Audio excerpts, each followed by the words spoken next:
So I'm just sitting here with Rick. It's a beautiful morning. You'd never know it was April. Vancouver's such a trickster. The weather's awesome. Anyway, we were just talking about how the internet has changed his real estate business and how these websites that we've built are growing a sense of community with people, so that it's really changed the way he's doing business. And one of the main things that I wanted to talk to him about, and of course I'll include him in this conversation, is you were just telling me about how people are doing more of the research themselves and how your role is changing. Can you tell me about the woman in France that you were just telling me that story about? A client of mine that is spending 6 months in France now emailed me from Paris that she found a listing that she's interested in. So she wanted me to just go check it out. And this is not a client, this is a client? Like you already had this client? Yeah. Okay. But, and so she was interested in writing an offer on it. Basically just wants my opinion on it.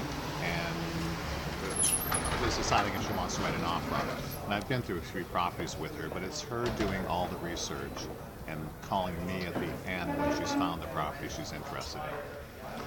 So it's the same with this other woman that found me from the website. Yeah, so tell me, so this was a cold lead. She didn't have a relationship with you before? Not at all. She just was someone searching on the internet for properties, found my website, just related to the listings I had on there, and called me because of that. And now she's looking in many other areas than where I work, but wanting to include me in whatever she buys, wherever that is, including Vancouver Island. She's now looking at the British properties in West Vancouver. So tell me the Vancouver Island story, because I found that one humorous.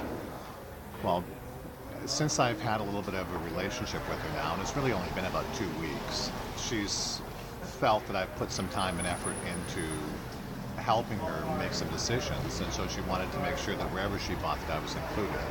So she asked me if I buy a property in Vancouver Island, how will I be included in that? So I told her that, tell a realtor there that you're working with a realtor in Vancouver, which is what she did, and if she had bought that property, I would have had a referral fee from that. And did you have to go over, I mean, I know the answer to this, but the point being, you didn't actually go to an open house with her, you didn't actually go and show her the property. No. Essentially, you're just having a conversation with her about what you thought about it. Yes. And in itself, that could have made you several $1,000s basically in just a direct referral commission. Exactly. Despite not having gone to the property and seen it. Yeah. And would this have happened pre-web for you? No, never. And this is the part that I find interesting, because most realtors are so opposed to public having access to all this information. And for me, I find that them having access to all that information is what's making my job easier and just less work in each client, basically.